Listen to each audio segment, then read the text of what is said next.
Yo, yo, yo. What's up, everybody? Good morning, good morning.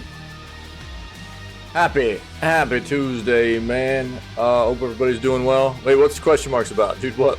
Papega chat? you don't see the emote, maybe.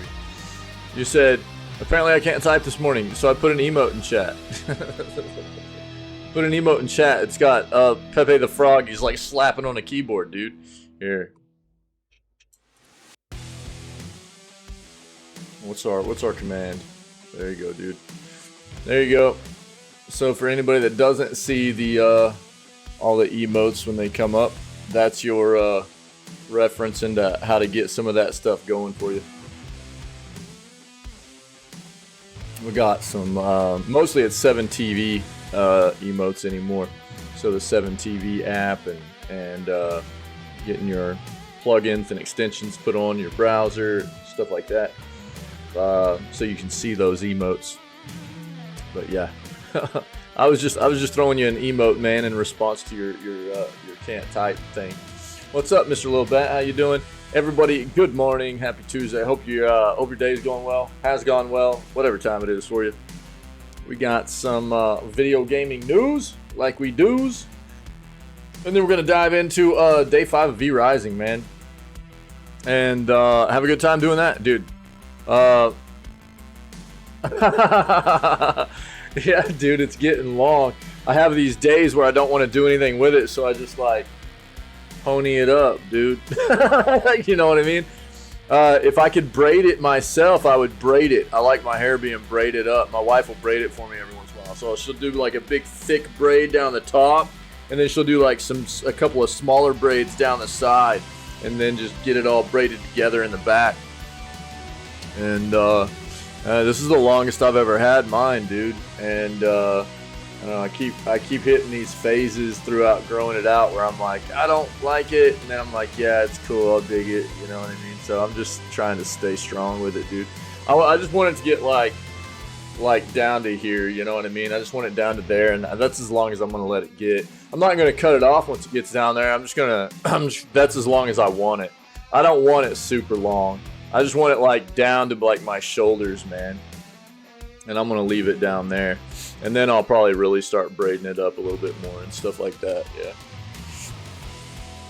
Oh, good night, dude, that's a lot. Yeah, I just shaved it off, huh? Well, sometimes, dude, you just need a change, you know? Yeah, sometimes you just need a change. But you just gotta grow it back out, dog. Just gotta grow it back out, man. Yeah, you know, I don't know. I've gotten mine like shaggy a lot, and I've gotten mine like kind of medium length growing it out, but I haven't ever gotten it like long, and that's what I'm going for this time. Just trying to maintain that, because it goes through some funky stages, dude. It goes through some really funky stages while you're growing it out, and that's what always got me before. Was like I'd hit these weird stages where I'm like, God, I hate it, and I would just cut it, you know? And so I've been doing better this time with just like letting it go. Yeah. So today was one of those days where I woke up and I was like, man, I'm not doing anything with the hair. I'm just going to put it in a ponytail. I'm just lazy today, you know? Just lazy. Oh, yeah. Yeah, man. Yeah. I mean, good on you for doing that back in the day. Yeah. Yep. Nice, man. Let's do this, man. Let's get into the news. First of all, this is what we're listening to this morning. Bullets Per Minute soundtrack. We listen to it a lot. I love it. The game is fantastic, is another reason I like to promote it. But the soundtrack, while it's not very long, as you can see, 12 songs, it's full of bangers, dude. It's just full of bangers. I love the soundtrack. The game itself is just very metal too. It's very cool. It's got an awesome art style. It's a roguelike first-person shooting rhythm-based game, and it's a ton of fun, dude. It's an indie developer also. The graphic style is the animation style and stuff. All that stuff is very, very neat, and can't recommend it enough. So go check this game out and check that soundtrack out as well. All right, we'll go ahead and kill the music, and we'll get into the news, man. Yeah. Street Fighter 6, man, is like here what within a week, I think. Um, so I'm not gonna look at the reviews on it right now. I mean, I don't know. We could pull one up, I guess. Let's go with Games Hub. We'll just look at the a quick review on it, see what people are saying. I mean, you would expect Street Fighter to be good. It's Capcom, dude. You know. So, and I've been saying this for a while. They're one of those AAA developers where I feel like they still do quality work, man. Their games come out, they feel good. Their games come out and have good content still. I don't know, man. It feels like there aren't a lot of AAA devs that are doing that kind of thing anymore. Not that there aren't, but it's one of the ones that keeps coming to mind for me that is still doing. They're pumping out games, dude, and they're pumping out games that are nice and good, feel good, play good, have great content. And Street Fighter, this is a big ticket for them. This is one of their big, this Resident Evil, Monster Hunter, stuff like that, right? Street Fighter's been one of their jams for a long time.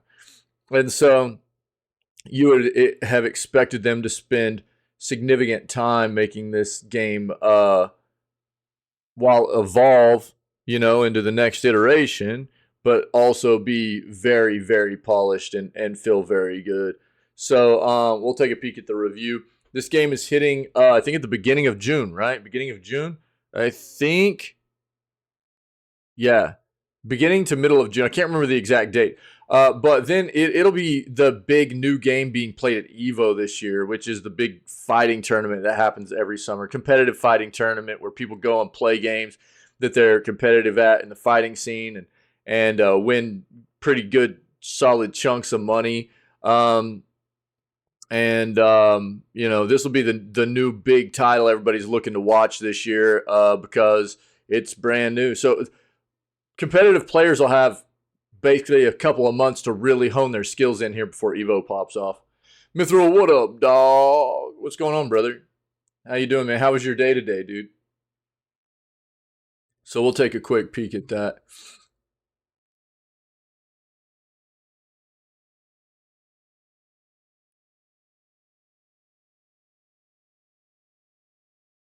All right, let's see what else we got. Yeah, NVIDIA's new AI is coming for absolutely every gaming job.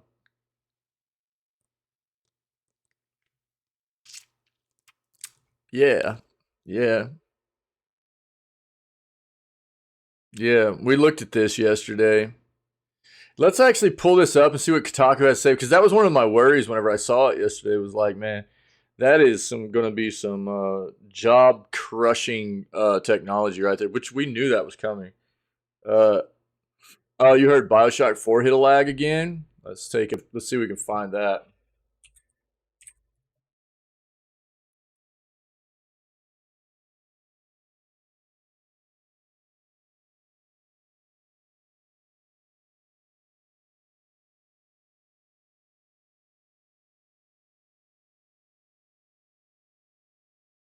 Where did you hear that at, dude? Oh, Bioshock 4's development is going through hell, it's claimed. There we go. Let's take a look at that. Cool. Thanks, man. Thanks. I hadn't seen that. I hadn't seen that come up in the news. That might have been something that popped off while I was sick. I tried to pull up a bunch of news from missing those days and everything, but yeah, it looks like we might have missed that one, dude. I mean, we knew a lot already about what Bioshock 4 was trying to be with the open world and all that stuff. I take back, I think, more to the first and second game rather than the third game. But even not, I mean, it's well, they're supposed to be set in like what more of a frozen environment or something is what we heard initially. I might be off there, but I think that's what we heard. But we'll see what's going on with the development process there. Thanks, dude. Awesome. Well, that's look. Yeah, I know. That's the debacle for a lot of people, right? But I think I keep trying to promote people in that are especially like anytime we come across this stuff. I know it's tough because people get hyped about things, but ultimately, overall, we always want them to take their time and do things right. You know what I mean? I mean, because you don't want a company, because if they're rushing stuff, that also means that they're not necessarily treating their employees right. You know what I mean? If they're rushing things, that means they're probably doing crunch culture. They're probably, you know what I mean? There's probably some bad stuff going on that front, right? So you don't want that. The better the employees are treated, the better the game's probably going to be overall, too. So you don't want things rushed on that front. And, you know, we're always excited to get those games that we know are in development and things like that. But man, there's such a bad culture of trying to rush games out, and um, the results of that happening, rushing games, is so terrible. So we just constantly, I mean, and we've seen it the entire beginning of this year. I think we've seen it. AAA games constantly being pushed out that just are nightmare releases. They perform like crap. The content's crap, and it's like, I don't know. I think it's hard not to think that a big part of it's because they didn't take their time. You know, you can't totally blame that because there have been games that have been delayed. You know, games that get delayed not like multiple times and they still come out and feel bad. So part of it's bad development. I can't help but think that too. Part of it's bad development. And when I say that, I'm not like pointing a finger at single developers within a development company. I'm talking about the development as a whole, as a company, right? Um, and what I would assume is that there's bad management going on in that development section. There's bad communication going on, and things just aren't linking up the way they need to, you know? So I think all the way around when we get these bad releases, it's just a big bad mix up of like not good development, not, you know, and then also being rushed by marketing and publishing and things like that, you know. Oh, bro, if you want to start like listing stuff, bro, Fallout's not even like close to the top of the list anymore. You want to talk just the games that have come out at the beginning of this year, dog. We're talking about like The Last of Us Part 1 PC port. We're talking about like Jedi Survivor, Wolong, Wild Hearts. I mean, the list goes on. AAA games, dude, release after release after release after release, dude, this year. What the thing that's crazy is that it's harder to single out the games that have been good. It's easier to just list off AAA game releases so far in 2023 that have just been absolute balls. They've just been trash can, dude. Dumpster fires, man. They're just terrible, as opposed to the ones that have actually been decent. You know, it's crazy. It's crazy, man. We've hit a whole nother section in the gaming industry where these games are just these AAA games are just terrible, dude. It's nuts, man. It kind of actually started at the end of last calendar year and worked its way into this year.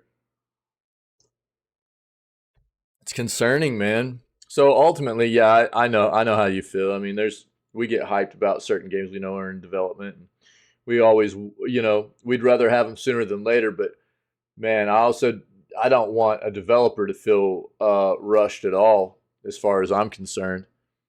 I'm just so tired of seeing bad games. New HyperX headset. I went swimming yesterday, dude. It was awesome. I went swimming. I streamed later than I meant to, so I didn't get any of my content cut out from my VOD from yesterday. So all the news stuff from yesterday still hasn't been done. But man, I streamed like 2 hours later than I meant to. I get so wrapped up in V Rising. But I was playing. I quit the stream, or I shut the stream down, and then me and my boy, we went to the pool and we hung out at the pool, and I went swimming for the first time. Dude, the water already feels awesome, dude. It feels so good. And so we hung out at the pool for a while, and then we did like movie night. where we just the fam. We just sat down and like we watched My Neighbor Totoro. We hadn't watched Totoro in a while, so we watched Totoro together, and we went and got a bunch of like ice cream and stuff. We all hung out together and watched Totoro, ate ice cream, and then I watched the stars get the living dog crap kicked out of them. Which was a terrible end of the night. I couldn't even like I shut the game off after they were down 4-0. Dude, the Vegas hit that fourth goal and I was like, I'm done. I couldn't even watch the rest of it. I was just disgusted. I was like, this is terrible, dude. Uh,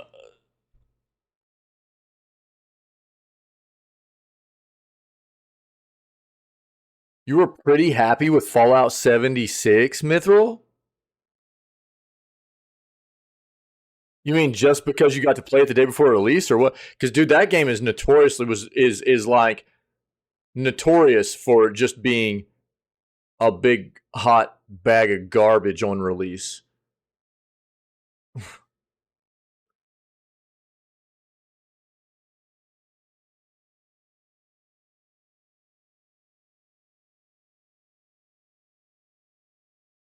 Yeah, what's up, Mr. Lobat? What's up with the tat?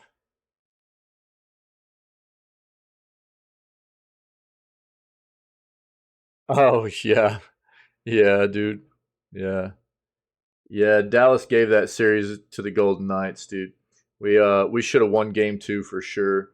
We should have won game two for sure. We had that game locked down until the end of the third period, but the whole third period, dude, we just played on our heels and played conservative and didn't try to push the narrative ourselves and push the you know so instead we just played on our heels the whole time and let them manage the situation and they scored, man, put it into overtime and then beat us. And we gave that series away, dude. We gave that series away. We didn't want it as much.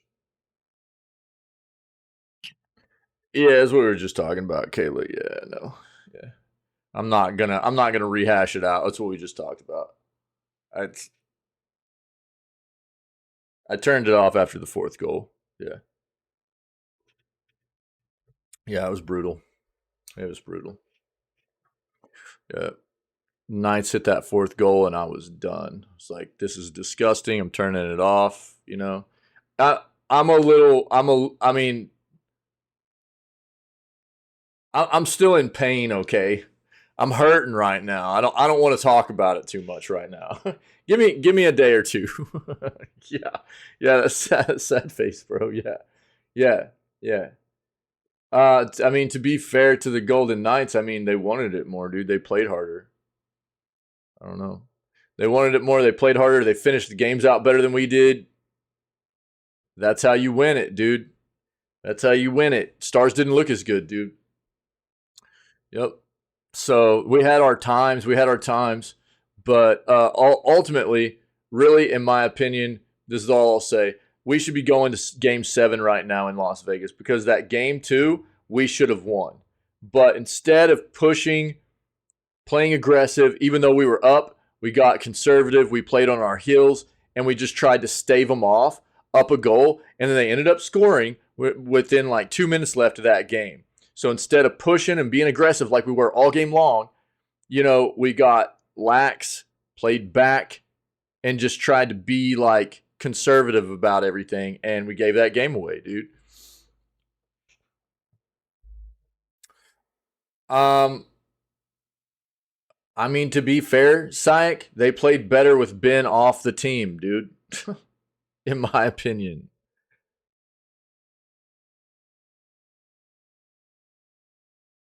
He was back last night. They won both the games where he was suspended, dude. So I don't know how your statement of Ben being dumb really hurt the team. I mean, that doesn't really make sense to me, though.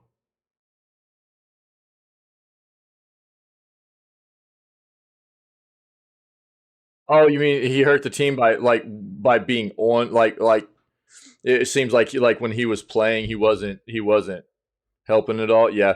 He he had a great season, but he didn't show up in the playoffs. It didn't feel like, dude. Yeah. Yeah. Yeah, I was taking it the wrong way. The way it read to me in chat. Yeah, yeah, yeah. But being dumb, I mean, Ben being dumb really hurt the team. I mean, that I guess that because the way that reads is that you were talking about like what he did get, knocked out of 2 games or whatever hurt the team.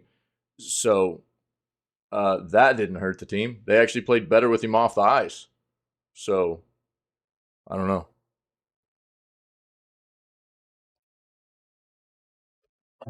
I don't know. He didn't. He didn't. He didn't play great in the playoffs. I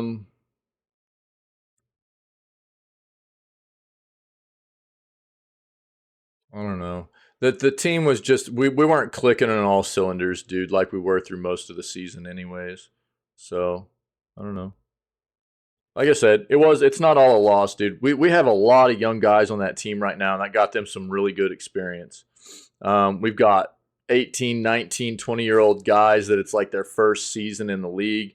They're you know Harley and a new defender for us from the farm system came up right before the end of the season, and God, who else? Johnson, who did a great job in the playoffs too. But dude, he gave up a really bad puck in our zone last night. It's an experience thing, I think, partially. Uh, Part of it was experience. They showed some good stuff, and they showed some inexperience, I think, in the playoffs here too. We've got some really young guys on that team that have come up. Delandria, dude, did really good too. He won that game 5 for us, really. So I mean, we're talking about guys that hadn't played in the NHL at all this year, and they're young, dude. They're really, or they hadn't played at the NHL level really at all until this year, and they came up and they did a good job. But you could see some mistakes in there too, right? So hopefully it's some good experience playoff wise for them. Oh, hey. Yo, Mr. Little Bat, put them in the art section for me, man, and I'll pin them in there. I like pinning people's tattoos in the art section. That way I can, oh, you did? Oh, okay, cool. Yeah, cool. Thanks, man. Oh, sick, dude. Yo, that's awesome. Nice, man. Yeah, yeah, yeah. Yeah, I'll pin that up later, dude. Yeah, sick. Thanks, man. That's awesome. So I don't know. Does it hurt? Yeah, it hurts. I said I wasn't going to talk about it right now, and now here I am, dude. I'm talking about the Stars. It hurts. It hurts. You always want your team. If you don't make the playoffs, it hurts. If you make the playoffs and you get knocked out, it hurts. If you don't win the cup, it hurts, dude. You know what I mean? It hurts, dude. So, but I think that if you can pull any kind of positive out of it, which I think for the Stars we can, it's better than nothing, and that's the way I'm trying to look at it. So I don't know, man. I don't know. It feels bad, dude. I'm in pain today, dude. I'm in pain today. It hurt so bad watching that game last night. We did not come to play hockey, dude. Not at all. Let's get back into the gaming news. Get me away from it. You guys are gonna make me cry. Make me cry. What's up, Kayla? What's up, Psych? What's up, guys? Happy Tuesday. What's going on? How's everybody doing? What is that sad face cam? The cam filters are pretty good, huh? I'm gonna try to get some more going on for us. Oh, Psych already. Did Psych bounce? What's going on? Did he say he was leaving?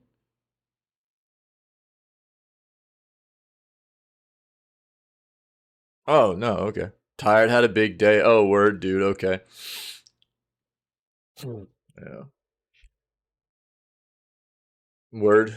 Hopefully a good big day, not a bad big day. Tired nonetheless. Tired either way, probably. Yeah. Oh, only halfway done. Word. Okay. Yeah. Yeah. Meh. So. Dude, like I was saying, I got my first day of swimming in yesterday. Me and my son went swimming, dude. It was awesome. It felt so good. It was nice and hot, and the pool was not super, it wasn't, it was a little bit chilly, but you get in there, dude, it felt pretty good. It was nice. It was nice yesterday doing that. Bro, it was a rough way to end the night last night watching that Stars game, though. I'll tell you what. Silent Hill news may be imminent. Look, man. By the way, check it out. Let's just pull this up. So, if you guys haven't seen this yet, command schedule in chat, right? And I still need to update the schedule a little bit. I'll have this done by the end of the day tomorrow because we're obviously not playing Tears of the Kingdom right now.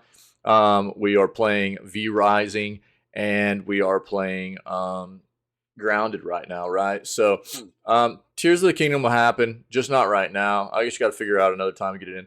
But we've got another tab down here at the bottom. Video game showcases, yeah.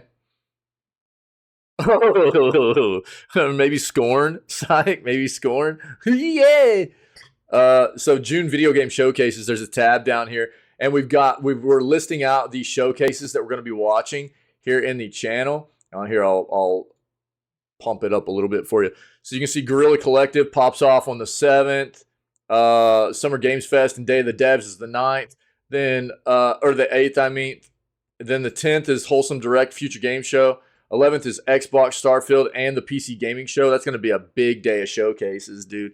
And then the 12th is Ubisoft. Still waiting to find out when Devolvers is going to kick off. So as we get closer to, over the next few days, I'll keep paying attention. And S-Corn, dude. Yeah.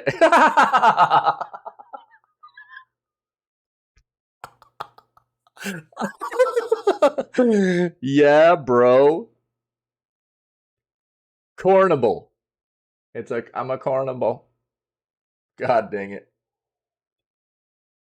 That's fantastic. I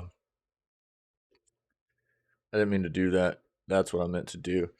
I'm gonna have to go cut my face out on that piece of that corn cob, dude, and use that as an emote. Yeah. Okay, yeah, Psych. Yeah. Nice, dude. Nice. Have a good rest of your day, brother. So, just so everybody knows, these are when the showcases are popping off, and we'll watch these in the channel. And these are all, look, start time is CST here, so that's like stream time, right? So, 11 a.m., 1400, 11 a.m. and 1200, 1200 and 1500.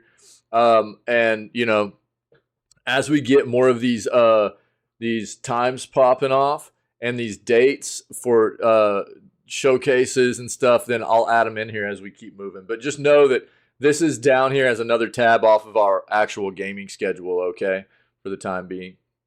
So that's there if you guys need it. And yeah, Silent Hill may be imminent. Yeah, look, man, I mean, Konami is popping off a lot of stuff right now. We already know, we've seen a lot of stuff already about what they've got, like 3 Silent Hill games, if not 4, in the works right now. We know one's going to be a remake. And then we got some new stuff coming to us. I think the big one, the remake's being done by Bloober Team. And we just saw where we're getting more Metal Gear. So Metal Gear Solid 3, Snake Eater's getting remade. And we're getting the Metal Gear Solid collection coming to us in the near future. There's lots of stuff coming out of Konami. There's been rumor mill stuff that Castlevania is going to be popping back off. So I think that there's a lot of stuff coming out of Konami, and I think that we just have to understand that once June hits, and like from the middle of the first week through that end of the second week, it's just going to be showcase heavy. And we have to be prepared that we're going to be getting a lot of stuff. So this is like kind of clickbait.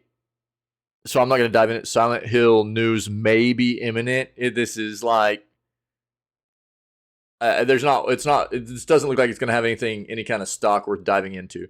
But I just kind of, we know what's coming from Konami, and we'll get news on it whenever Konami's ready to share that. And I think quite possibly we'll get a little bit more news outside of what we just got from Konami on the Metal Gear Solid front. From this PlayStation showcase last week, about a week ago, tomorrow. We'll get some more stuff from the other titles they've got coming our way in the near future, if not at the beginning of next month.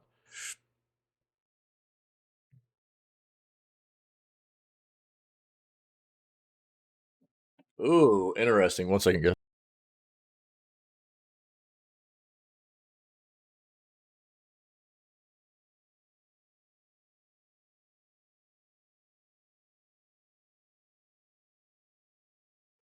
Sorry, guys. CD Projekt shuts down rumors of Sony acquisition.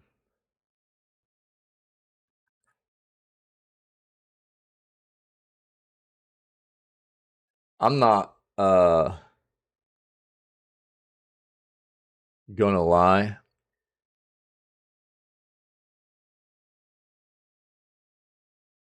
Like, I'm not a big fan of CD Projekt Red. I don't think they do a good job with their software. I think the best thing they have going for them with their games is basically they incorporate very good lore, narrative, and like story and everything behind their games. But their games are always a mess. Anymore anyways. It seems like. And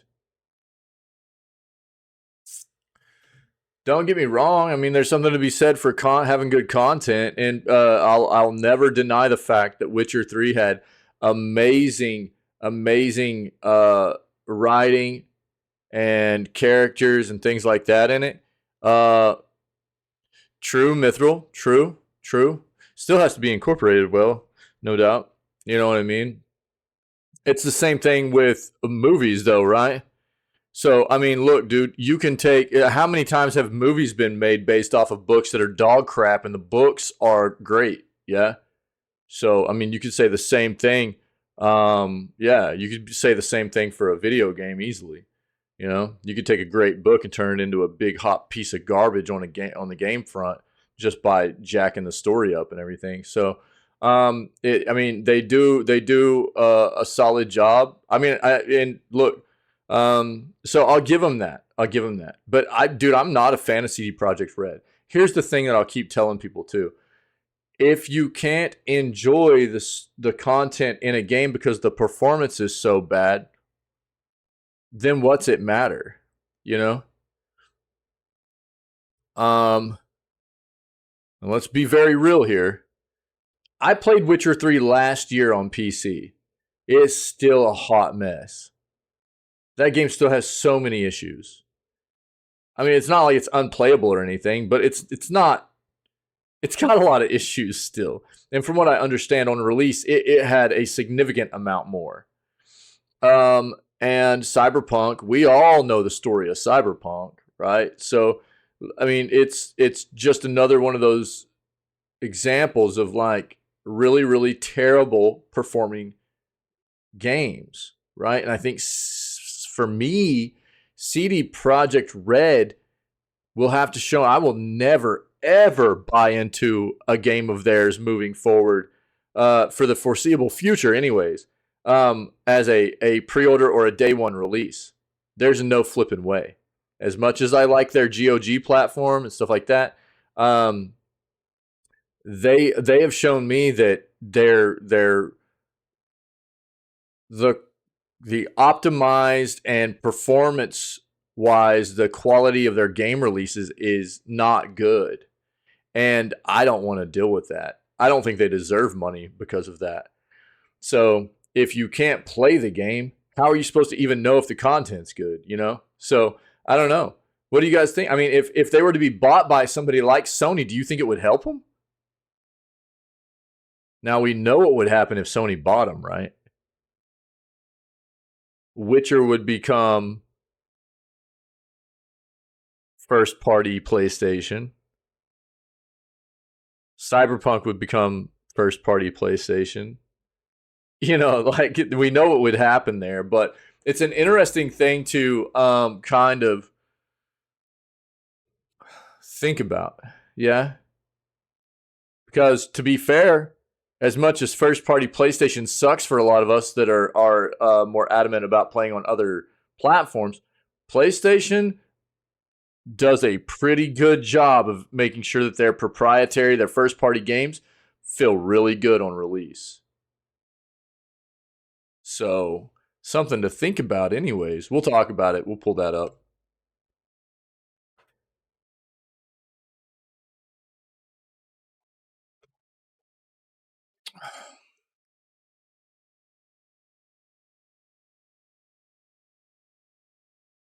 God, dude. I'm just Nintendo. I just want to throw up every time I see Nintendo quoting something now. We'll read this. I've got a clip from yesterday's news segment that I need to get cut out and put on YouTube, and that'll be up probably by the end of today, talking about their. We came across an entire article yesterday where Nintendo was talking about how they're trying to protect like the creative integrity and stuff like that of developers by not letting people use emulators, even on older hardware and software, where Nintendo takes away access to.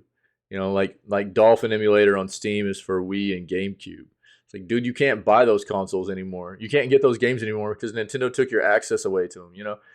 But they're trying to say that they're trying to make it sound like they're doing a righteous thing when really, it's like, dude, you took everybody's access away to historical games, and that's an important part of like developers knowing where gaming came from and evolved from and things like that too. So you can sit there and try to act like you're doing a righteous thing all you want, but you're not pulling the wool over my eyes, man. Nintendo's disgusting, dude. We'll pull this up. I probably won't need to dive into it too much because it's going to be a lot of what we talked about yesterday, probably. System Shock review. Gaming's most evil AI. This hasn't released yet, has it? System Shock remake didn't release yet, did it? Oh, maybe it did. Oh, it's today. Dude, I knew it was like late May. I just had forgotten. I didn't know exactly what day it was. That it releases today.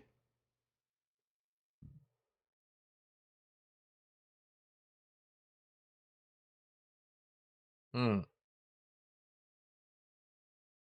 Let's see if we can find this already on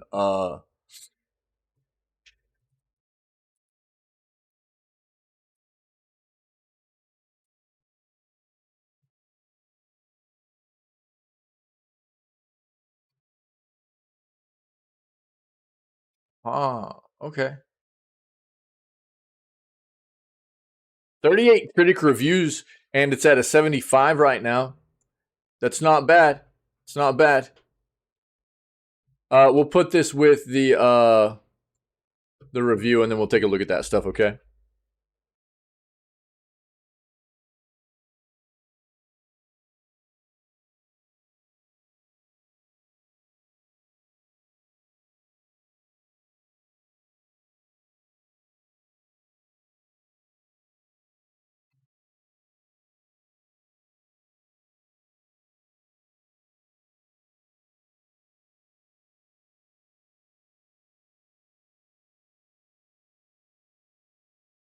Two games are actually available today with Game Pass. I'll pull that up for everybody.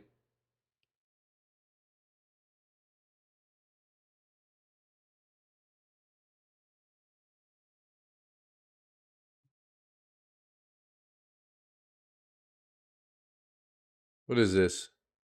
1440p, 34-inch curved, 160 hertz monitor. $300 at Amazon, dude. That's not bad. Doesn't LG make most of the panels anymore for monitors anyways?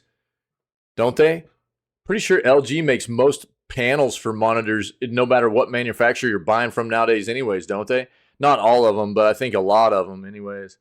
We'll take a look at that, dude. That's not a bad buy right there, I don't think. We'll look up at ratings for this as well. If you're in the market for a monitor, dude, this might not be a bad buy right here. LG is making an OLED for Samsung. Yeah, They I had heard that a while back that LG was actually making the panels for a lot of the LED stuff anymore. Most manufacturers, even the big ones, you know. Yeah. Yeah, we'll pull this up, dude. That looks like a pretty good deal, dude. $300 right there. That's probably a pretty solid monitor, but I'll look up reviews for it too. Hold on. Behind that, let me get an Artings going. That way I don't forget.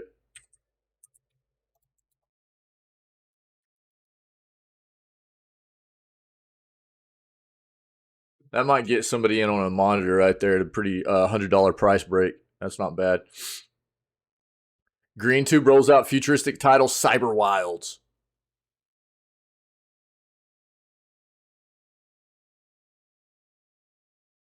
Okay. Okay. Okay. Yeah. Thanks, Mithril. Yeah.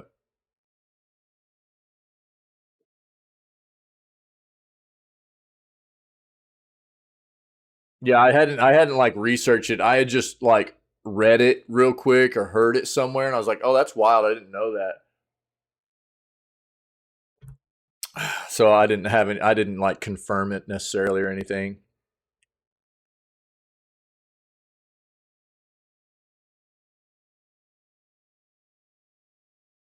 Slim range. A slim 4000 I'd be so worried about this. Like putting a slim 4000 series graphics card. Those things produce so much heat, dude, that I'd be so worried about it heating up.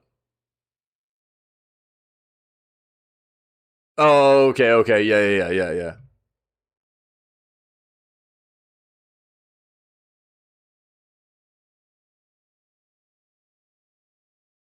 Let's check out our other search real quick.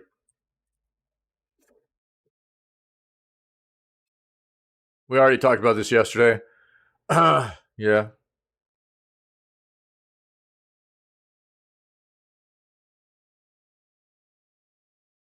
This is going to be like, a respective kind of opinion here. So I'm not going to dive into that.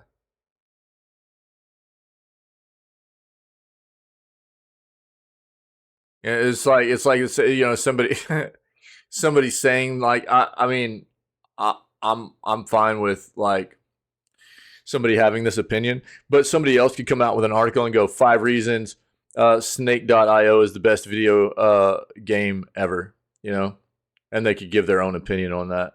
It's just a respective kind of thing. So that's why I don't like dive into these kinds of articles. Like they're trying to like push their opinion out there, and that's fine. I respect people's opinion, but I'm probably not going to agree with that, dude. You know, so it's for me, it's not worth diving into because everybody's going to have their own opinion on what constitutes something being like the best video game ever or whatever. You know, Kayla, what's going on? What are you doing? Yo, Mr. Little Bat just put his tat in Discord as well. If you guys want to take a look at it, which is I think a work in progress actually. And Kayla, there was a reply to your tattoos by Freak yesterday, who also has a Chucky tattoo. Heh, if you didn't see that, pretty cool.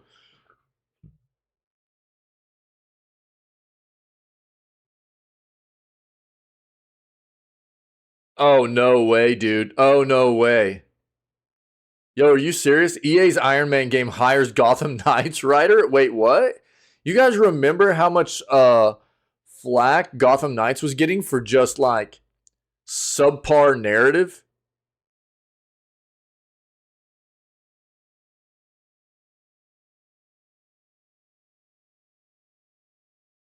Bad banter and stuff like that.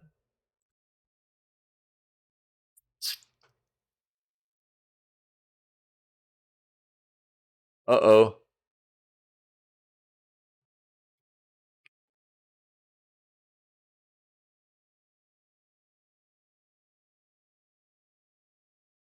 We talked about this yesterday. We actually watched this video yesterday too. It's kind of wild.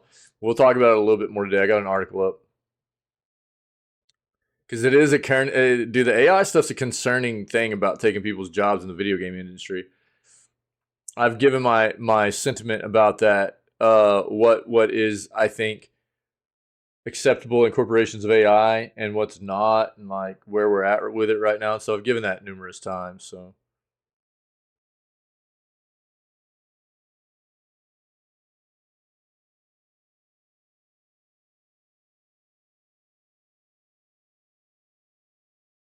Sony announces days of play with discounts on games. All right. The Tetris Chicken McNugget. Dude, we saw this the other day. I think it was Syke was like, dude, somebody's gonna accidentally like bite into that. Oh man.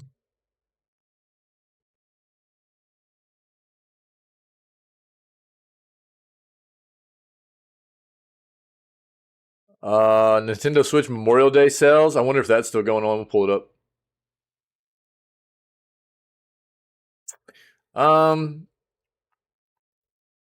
Free Dark Tide update aims to fix some issues there. Potentially, we'll pull that up.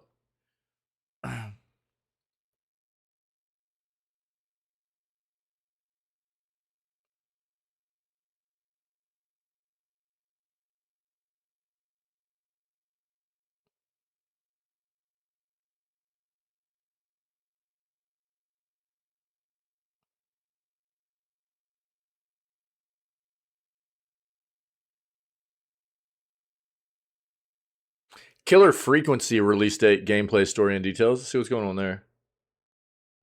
New Pokemon Go season trailer. All right. Let's stick with this. I think that's plenty of articles right there. What is that crap? Green Tube rolls out futuristic title Cyber Wilds. Cyber Wilds. Green Tube, the Novomatic digital gaming and entertainment division, is inviting players to a dystopian world full of engaging features and futuristic winning chances in its latest release, Cyber Wilds. Taking center stage is this sci-fi adventure are Crazy the Reaper and Wipeout the Assassin. What names? The award multipliers on. Oh, dude, this is not video games. This is flipping Gamba, dude. This is Gamba stuff. Get me out of here. EA's Iron Man game hires Gotham Knights writer, dude. Really? Last September, EA and EA Mode have confirmed a new video game based on Marvel's Iron Man following months of rumors. Unfortunately, details have been limited since, but the game's senior writer has now been revealed as writer Ashley Cooper has announced her role on the team. Cooper has previously worked on games such as Gotham Knights. In her announcement on Twitter, Cooper revealed that her earliest writing was making her own comics in elementary school and high school, so this seems to be something of a dream gig for her. If you told 12-year-old me, blah, blah, blah. While Cooper will serve as senior writer on the game, she was part of the writing team on Gotham Knights. One of her contributions in that game was the Belfry conversations between Tim Drake and the rest of the game's playable cast regarding his love interest, Bernard. Drake comes out to the rest of the cast in the game, and Cooper said that it was important to reinforce the found family aspect of the Bat fam. Cooper says that these conversations were dear to her and seemed to represent one of her favorite parts of the game. It'd be interesting to see how Cooper's approach is reflected in EA's Iron Man. Writer clearly has a lot of passion for superheroes and their relationships. Tony Stark is a character that has significant depth. From the character's bouts with addiction to his complicated relationships with his adopted father, Howard, there's a lot of the game to mine. If EA and Marvel choose to embrace it, superhero games are starting to get a lot more freedom to explore these kinds of themes, and we're seeing that more and more, not only in games like Gotham Knights, but also in Marvel's Spider-Man. Hopefully EA's Iron Man will continue that trend. Yo, this is concerning though, man. As a main part of the Gotham Knights game, and a big part of what I was hearing, I didn't play the game, but a big part of what I heard over numerous reviews was that the story, the dialogue, all that stuff was real shallow and dry in that game. And it was not fun to deal with. So, is Ashley Cooper, now who was a big part of the Gotham Knights writing, going to, bring that same style over into Iron Man, or will it be different? I can only assume it'll have a lot of the same. And if people weren't thrilled about the the writing and the dialogue and stuff like that was going on in Gotham Knights, I would assume that if the same type of writing is incorporated into Iron Man, people aren't going to be real thrilled about that either, especially with a more notable superhero in Iron Man. We'll see what happens.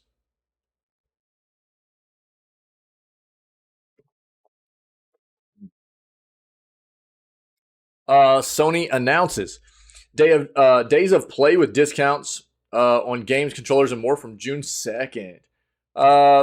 Video game enthusiasts can get their hands on the PS5 DualSense controller at authorized PlayStation stores and dealers during the global days of play promotional period.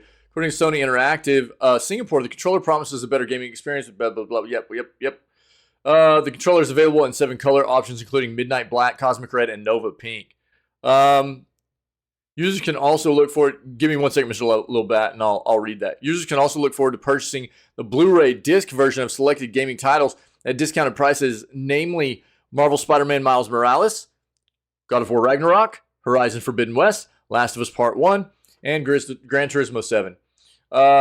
Users, lastly, can complete their experience with the PlayStation Plus subscription. Comes with perks like online multiplayer, new monthly games, cloud storage, and exclusive content, such as skins and or free-to-play games. Looks like subscriptions you can get at 25% off right now, and they've got links to the PlayStation Store and all that stuff to try to get these discounts if you're interested, all right?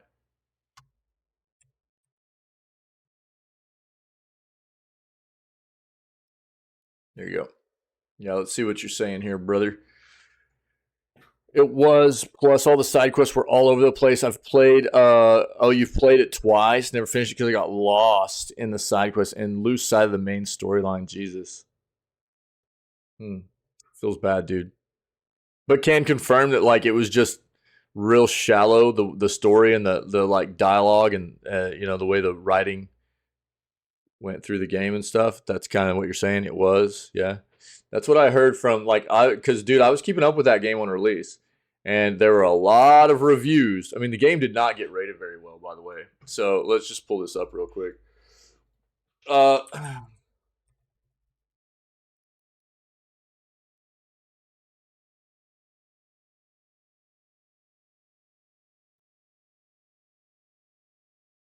God dang, dude.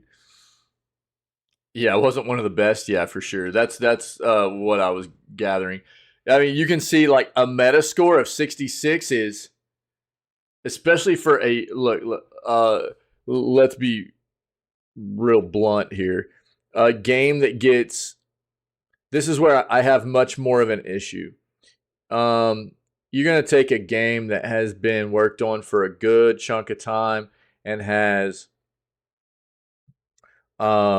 been promoted and marketed so heavily. This game was so heavily marketed and promoted, and then this is what people get. And this has had plenty of time to bake. This came out in October of last year. A Metascore of 66, which is subpar, and a user score of 3.3 of 222 ratings. What's the Steam? I mean, it was a pretty terrible. It had a lot of issues on release too, performance wise, but even content wise, it was. I guess recently it's up at a 70, but overall a 69. So that's on par. Over 10,000 reviews at a 69. That's pretty underwhelming, dude, for a AAA game. That was marketed so heavily.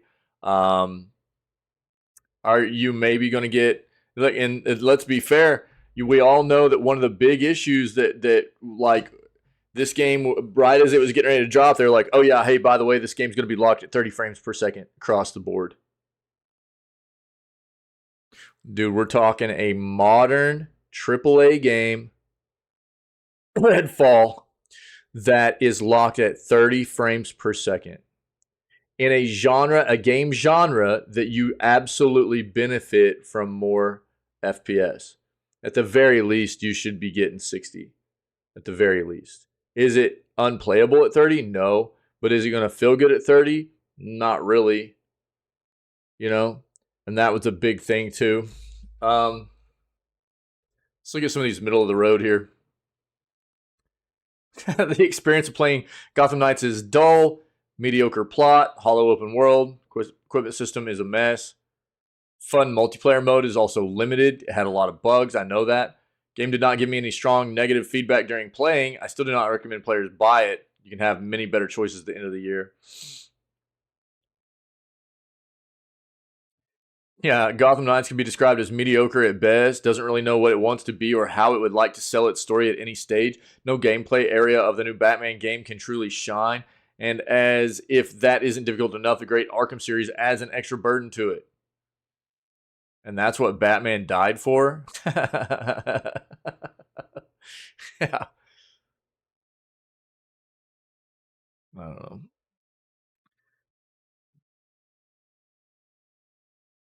Just needs an optimization update. Look, dude, this is not fair. Somebody to rate this game at an 8 and say it just needs optimization. Dude, that is not fair. A game shouldn't release if it needs further optimization. Get wrecked, nerd. That's dumb. A game shouldn't release if it needs more optimization to play well. There's a difference between a game releasing and needing a patch to fix some unforeseen bugs and maybe a few, visual, video tweaks or whatever, but like serious optimization, which this game needed on release. Let's be honest, we all know that. That's not fair, dude. Well, that's dumb. Arkham games were great. Yeah. Yeah, I think that's the way a lot of people felt. You know what's funny too is like you can go look at like side by side videos of like the last what was the last Arkham game that came out? They're the last good one, anyways. What it was the last good one because there was like 4 Arkham games, by the way. 3 of them were made by the same company, same developer, and then there was another one made by a different developer that was not good. Origins. I think Origins was the one that was bad, right? I think so. I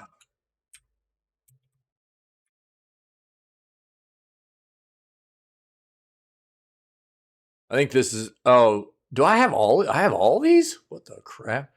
Maybe Origins. No, Origins is a good one.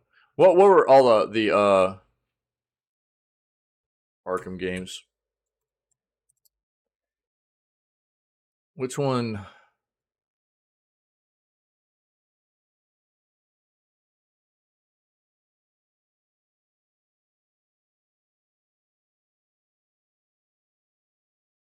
One of these is considered to be.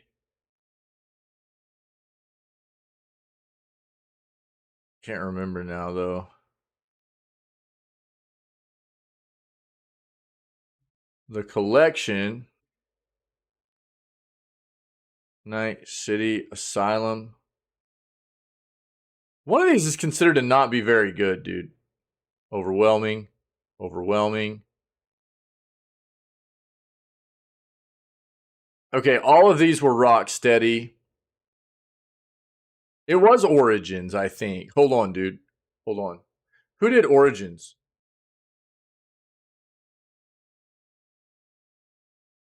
Warner Brother. And Splash Damage. It was Origins. Origins is the one that people were like, it's not as good. It's not as good. You thought they were all good? Yeah. But whatever the last one, some of the last ones, you can look at like what was crazy is, I mean, it's not like these last Batman games. It's been a while for those too, and you can see side by sides of the previous Batman games, like still frames, and then look at still frames of the Gotham Knights. It didn't look as good as the old Batman games did on the running on the same machine and stuff too. It was really weird. It wasn't too bad. Yeah, I think people just. I thought it was reviewed lower than that, but apparently a lot of people just didn't think it was as good as the other ones, right? Because Rocksteady made the first 3 or whatever, and then WB and Splash Damage did the last one, right? I think that's how that worked. All right, let's keep going. Nintendo Switch Memorial Day sale live. All the deals on a gaming console. Let's see. So,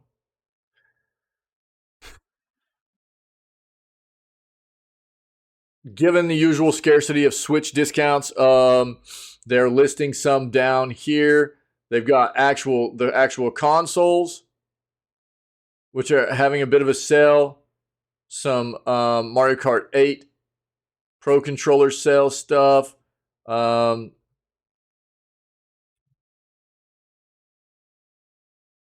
This is all a blog for like games and stuff. I think that you can get on sale.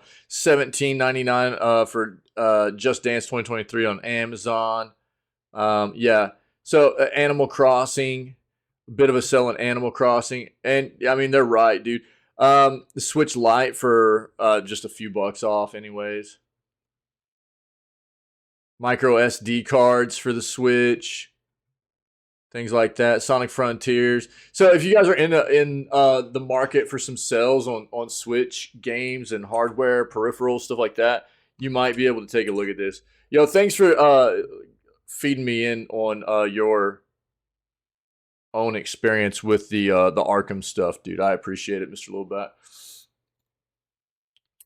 Free Dark Tide update aims to fix co-op's FPS's microtransactions issue. Yeah, look, man. So if you're not aware, this is Fat Shark, right?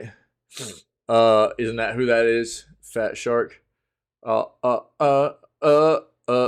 It should tell us, dude. Fat Shark, yeah, it's Fat Shark. Fat Shark does Dark Tide, right? It's the same developer that's done Vermintide 1, Vermintide 2, and this is Warhammer 40K's incorporation into that same genre of game that Fat Shark did, Dark Tides. They're recent. They released towards the end of last year, November or something, I think. And dude, with Vermintide 1 and 2 being consensus pretty good experiences, and I've played both of those and I enjoyed them. I didn't play them extensively, but we played Vermintide 2 here in the channel, and it was a lot of fun. Dark Tide is reviewed very badly, which is weird because it's basically the same kind of game. It's just set in a different universe. It's Warhammer 40K instead of just Warhammer, right? And so it looks like Fat Shark is trying to provide a free update to fix a lot of these, or I guess at least a portion of these issues that had so many people upset with maybe what the game was offering. Warhammer 40,000 Dark Tide has received a large free update, which, in addition to adding new missions and enemies, has addressed ongoing problems with the title's cosmetic shop. Yeah, I know it is, dude. Yeah, I know it is.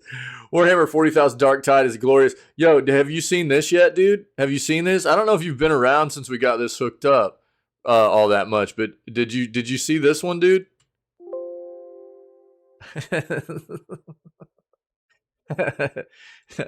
See, that's my jam. I didn't know if you'd seen that yet.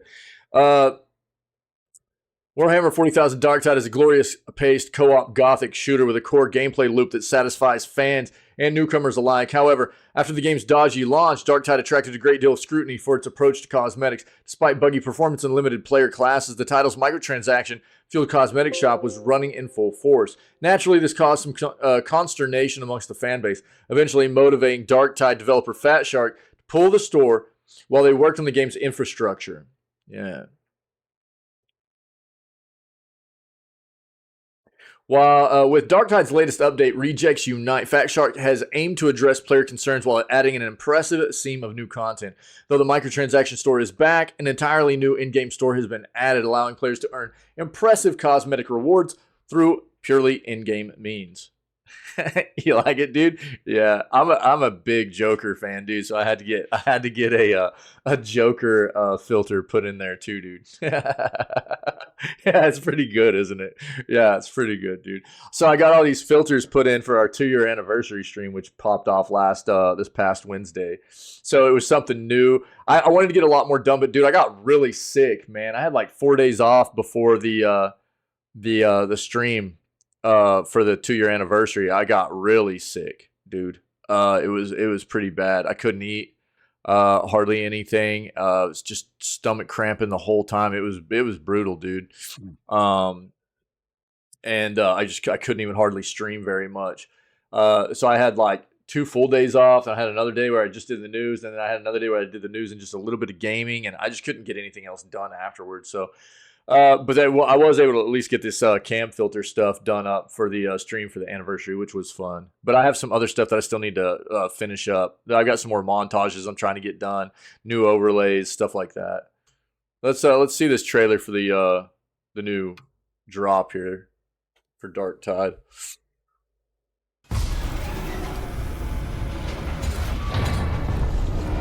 I think I'm probably going to end up being the Joker for Halloween this year. The hair is going to be long enough. Yeah, you're good, dude.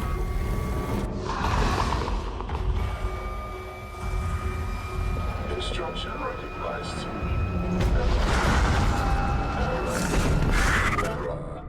The Emperor protects. Oh man, sorry if you guys are getting any Hi kind everyone, of. I'm Juan, executive producer on Dark Tide. What you just saw is a sneak peek. If you're getting any kind of audio echo, I'm sorry. It should be better now. During Skulls. Before we talk about that, let's have a look at what we've done over the past 6 months. Since launch, we have worked hard to improve the game. We have delivered 2 content drops and 9 patches alongside many hot fixes. Some highlights include content drop, The Signal, where we release a new mission and 2 new weapons. Patch 4, Blessings of the Omnisaya, in which we improve the shrine and its modification systems. Content drop, Tools of War, which feature an armory upgrade with 10 additional weapon marks and new conditions. Patch number 9, Guards and Penances, where we revamped the penances and added new cosmetic rewards. Your support over the past 6 months has been key in delivering these updates, and we will keep delivering more content at a steady rate. Now let's have a look at content drop, Rejects Unite, which will release during Skulls.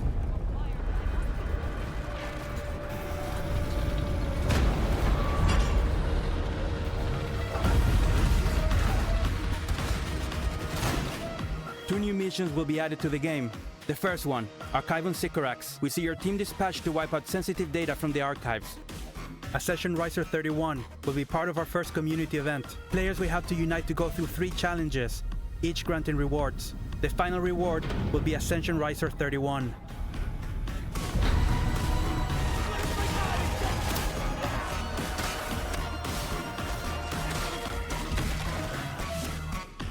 An old friend will also be added to the game, the Chaos Pack.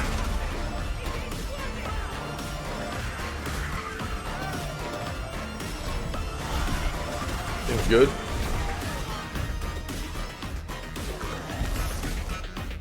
Alongside this additional content, we will have more quality of life improvements and bug fixes added into the game with patch number 10. A new shop dedicated to earnable cosmetics will open on the Morningstar, featuring additional items to collect. You can now see all earnable cosmetics in your inventory, including those left to unlock. Thank you for playing Dark Tide. Until next time.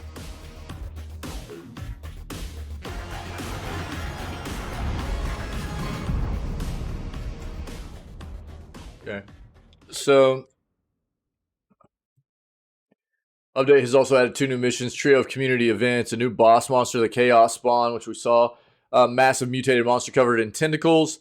Let's go. Maws and other horrid appendages. Despite being bulky, the new boss is surprisingly fast, keep even experienced Dark Tide players on their toes.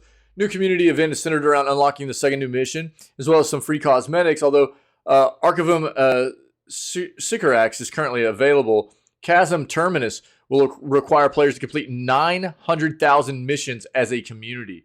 Rejects Unite is the 10th major content patch for Dark Tide since its release back in November of 2022. In the intervening months, the game has received a great deal of love and attention. While its gameplay fundamentals have always been excellent, the supporting systems and software infrastructure often felt unfinished and rushed in the early days. Though it's too early to tell if Dark Tide has arrived yet, the new changes do a great deal to bring the game up to speed, though the game still lacks variety via the playable classes. The prospect of unlockable cosmetics does a great deal to add a more visible sense of progression to the title's endgame. It's all well and good to earn weapons with bigger numbers, but there's something special about unlocking a new cool set of armor that'll impress your friends and irritate your rivals. New cosmetics are an example of Fat Shark choosing to show, not tell, and the game is far better off for it. Sorry, Redfall. This is how you do a gothic co-op shooter. Well, to be fair, it's not like this started off good, dude. Let's look at Darktide here. All right. So Darktide is on sale right now, 30% off for through the 8th of June, right? Even all the Imperial Edition is 35% off. But I mean, if you want to look at the reviews, this thing is 55% positive of almost 60,000 reviews at this point. Well, almost 59,000 reviews at this point, all time, right? Even recent reviews, 49% positive of almost 1,200. Yeah. So, I mean,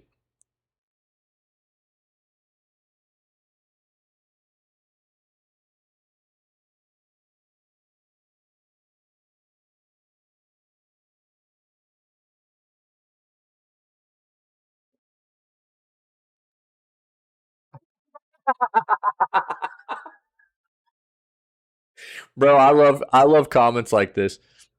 Okay, Mr. Bluebat, yeah. Like, did you know that Deep Rock Galactic was made by only 5 people? This is all they did. It's actually hilarious because, I mean, we talk about that a lot, right?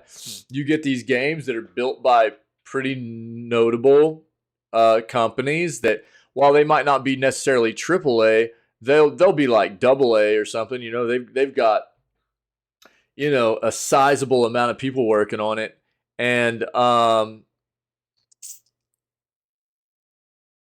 then you talk about these other games that, you know, have like a team, a handful of people working on it, and the games are amazing. You know, I mean, we talk about that kind of stuff a lot. Here we go. Let's read this review real quick. This is a review that was posted 3 days ago.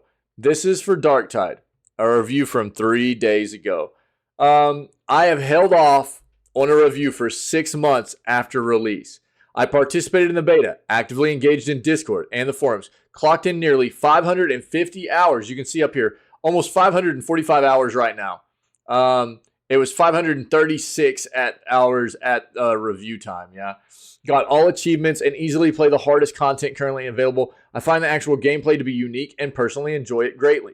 With that, I don't recommend spending money on this game in its current state. To make it neat and somewhat short, the game launched in a poor technical state. While a lot of the optimization issues have been addressed, there are many more still being reported on the forums. You might be one of the unlucky few. The advertisements for the game amounted to little truth. What content it did launch with is repetitive and artificially bloated. New content is coming painfully slow and fails to satisfy or impress. Key selling points to the live service model aren't being upheld. The game does get regular updates, the majority of which are fixes and balances, however, which shouldn't be the case. The game shouldn't have released in the state it was in the first place, right?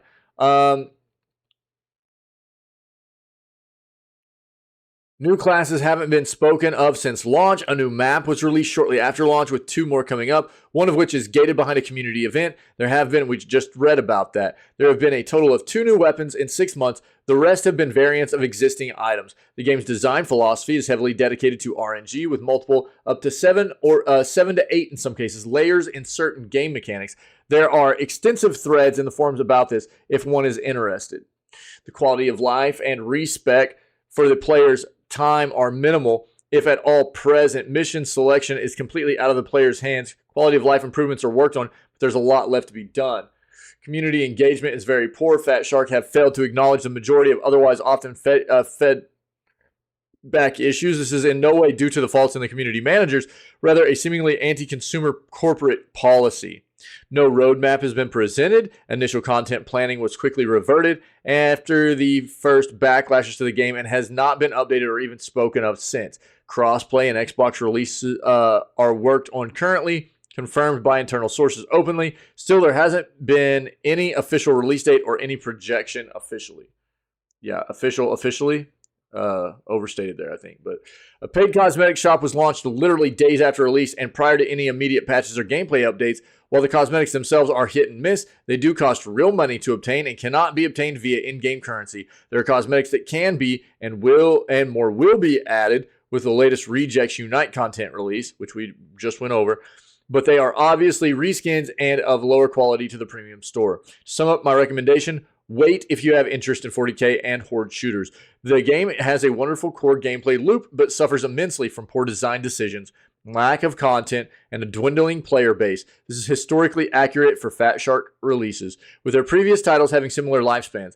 As it is now, the game doesn't stand up to scrutiny, doesn't deserve to be purchased at anywhere near full price, let alone further supported with cosmetic purchases. It's a pretty good review, dude. Pretty good review.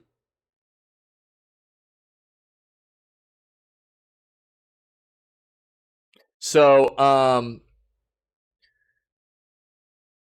mean, if this looks like something you're wanting to dive into, I would seriously suggest taking some time to educate yourself on what the game has to offer. Look at numerous reviews, professional and user reviews, things like that, to determine how how much bang for your buck you're going to get out of a game like this. It's overall consensus not very good. So I would just be very careful there, okay?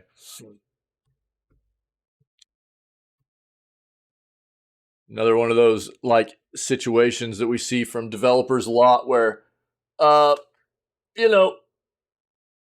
when a game's pushed out, it's pushed out in a poor state, and then instead of them getting to focus on additional content and listen to the community about the things that maybe the game needs to have incorporated, they can't do any of that because they have to focus on trying to get the game fixed performance-wise. So that's all they can do because the game isn't running well.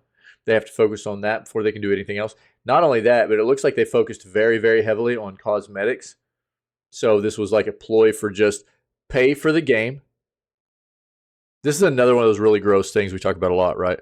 A game comes out, they want you to pay full price for it, and then they have like a real heavy microtransaction stuff within as well, and it's like,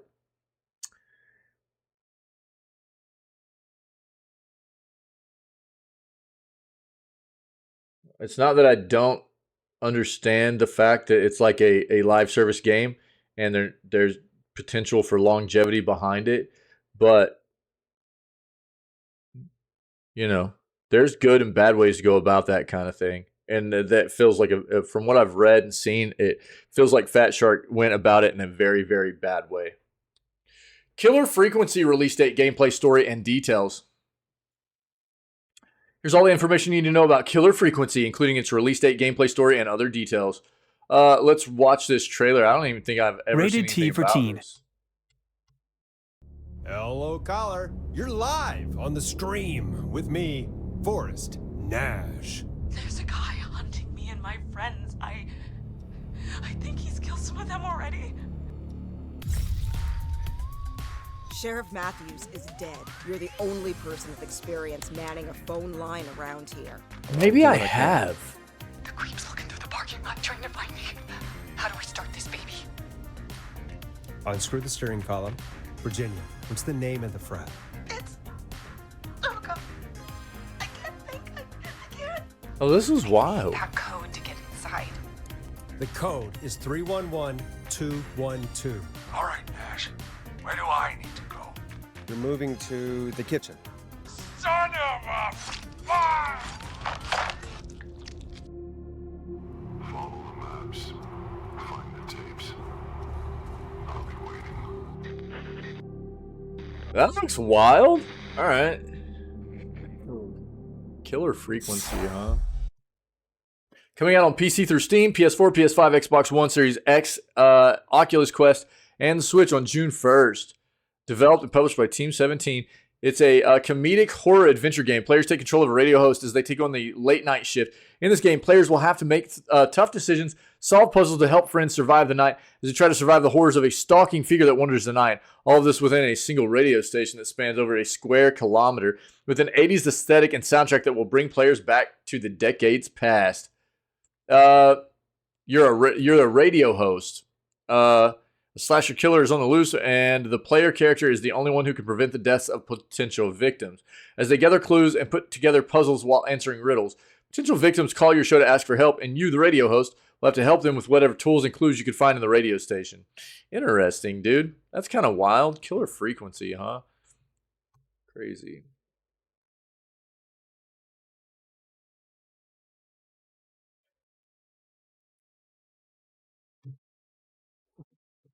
Huh.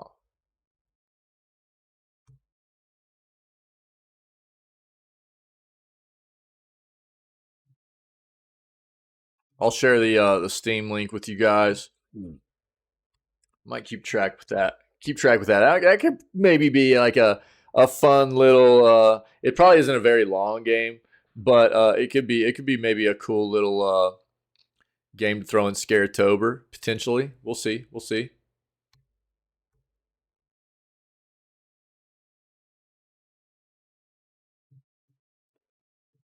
All right. If you need a link to this article too, so you can watch the trailer again or something, there it is.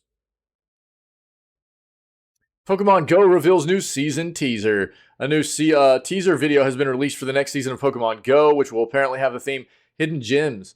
In a short teaser video, a woman stands on the beach as a Krabby and Lucario stand by. She picks up a mysterious gem from the sand, inspecting it as it starts to glow. New season's name is then shown alongside a date of June 1st. The current season, Rising Heroes, is set to end that day. While we likely won't know more about Hidden Gems for another day or two, the teaser may have confirmed a major rumor. The trailer for Hidden Gems can be found embedded below. Let's take a look at this.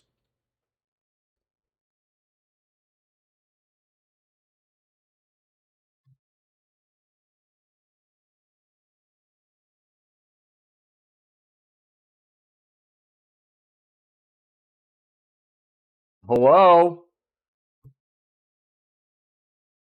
Bro, what is happening? Might have to pull it up on YouTube or something.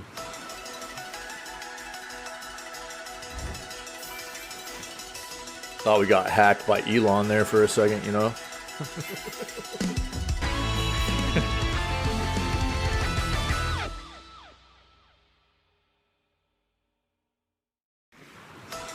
Okay, that's it. Back in April, Pokemon Go released the logo for Pokemon Go Fest 2023, which also happened to feature some gems as well. Led to speculation that Diancie is the next big mythical Pokemon coming to Pokemon Go. Diancie has never been offered in the game before, and it's been many years since it was offered in any mainline Pokemon game. Pokemon's appearance would generate a lot of interest among players, especially those that have a Pokemon Home account linked to Pokemon Go. In addition to Diancie, the teaser might hint at the arrival of another Pokemon. Video opens on a small red shovel jutting out of the sand, which should look familiar to fans of Pokemon Sun and Moon. The Alolan Pokemon Sandygast also happens to have a red shovel that juts out of its head, making it quite likely that we'll see the Ghost Ground type appear in Season 11. Sandygast's appearance is basically just a small mound of sand, but when it evolves into Palosand, it looks like a fully formed sandcastle. Given the island nature of the Alola region, Sandygast was a fitting addition to Sun and Moon. Pokemon Go players should be able to get some cool beach pictures when the Pokemon does arrive in the game. Cool. If you need more, I'll link it. 2 games are available today with Xbox Game Pass. Talking about Chicory, A Colorful Tale, and Far World Pioneers. All right. Both of these are on console and PC. Let's take a quick peek at the trailers for you, and then I'll move on. All right.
Mercury, a colorful tale.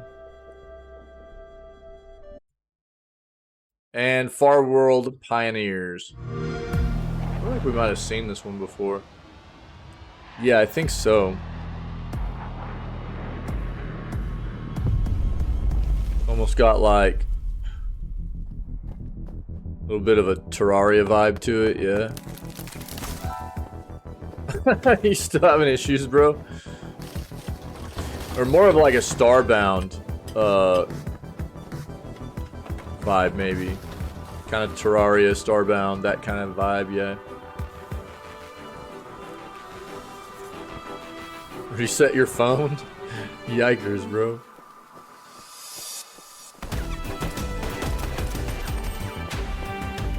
Run! Discover hidden treasures. Yeah, it's very, very Starbound, Terraria vibes.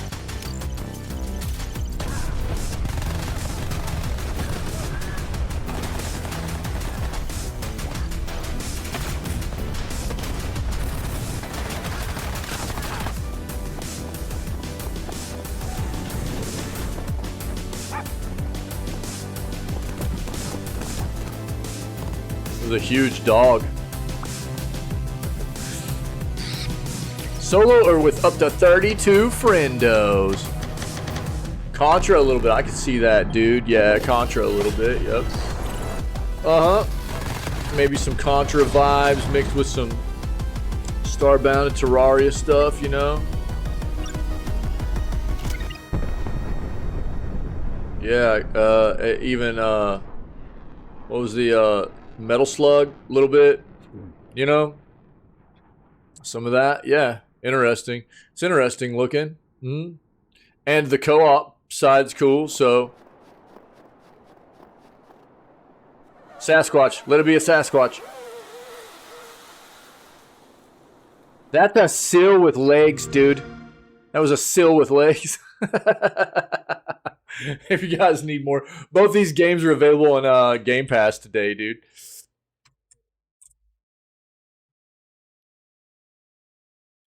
All right, here we go. If anybody's in the market for a monitor, man, maybe this would be a play. This is a 34-inch LG QHD curved gaming monitor for $300 right now, US. Okay, if the sale is still going on, that is. So this is for a Memorial Day sale. So if you're in the market for a new monitor, the LG Ultra 34GP63A-B is a 34-inch curved monitor. It's a VA panel with a curvature of 1800R. Has a QHD resolution, which is 3440 by 1440. So 1440p monitor, right, at 34 inches. It was $399, now it's $299, and it's a 160 hertz monitor, which is pretty nice too. So AMD FreeSync Premium certified. Response time of 5 milliseconds. Brightness of 300 nits. 2 HDMI ports, and 1 display port, which is about standard anymore on most monitors. 2 7-watt speakers, which are going to be trash probably, but that's the way that usually goes. 3.5 millimeter jack is available for external audio peripherals as well, which is cool. Purchase is supported by Amazon's 30-day return policy. Let's take a look at this real quick. See if this is on Artings. Let's see what they have to monitors. That's it, right? This should be it. 8.5 review on gaming, guys. Not bad, not bad. Verdict. Here's their overall verdict. Gaming. The LG 34GP83A-B is a great gaming monitor. It has incredibly low input lag, exceptional response time. It's 144 hertz refresh rate, can be overclocked up to 160 hertz. for even more responsiveness. It's compatible with FreeSync and G-Sync to deliver a nearly tear-free gaming experience. Its large, high-resolution screen feels immersive, which is great for playing atmospheric games like RPGs. Unfortunately, it's not the most ideal for gaming in the dark because it has a low contrast ratio that makes blacks appear gray. So pros overall: high refresh rate and exceptional response time, large screen and high resolution, low input lag, and VRR support. Cons: height and tilt adjustments only. So I would say for anybody that's going to be doing, get a nice monitor arm that can clamp onto your desk, and this won't be an issue. Okay. I do that for all my monitors. I have for a long time. It's just so nice quality of life to have any monitor you're using on a quality monitor arm. You can move it, adjust it, tilt it, get it on every axis. Get a monitor arm that can do just every axis, and it just makes it really easy to put it wherever you need it. And then you can tighten it down to where it doesn't move around on you and stuff. But overall, it looks like this is a pretty good. You can look at all the different. I mean, that's just the top of the review for it. You know what I mean? But you can do compares of other monitors with this, see which ones come out on top. But mixed usage is a 7.8, Office 7.6, Gaming 8.5, Media Consumption 7.4, Media Creation 7.9, and HDR 6.6. Okay, so you can look at all that stuff for this monitor itself. I'll link both of these. Artings, by the way, is a great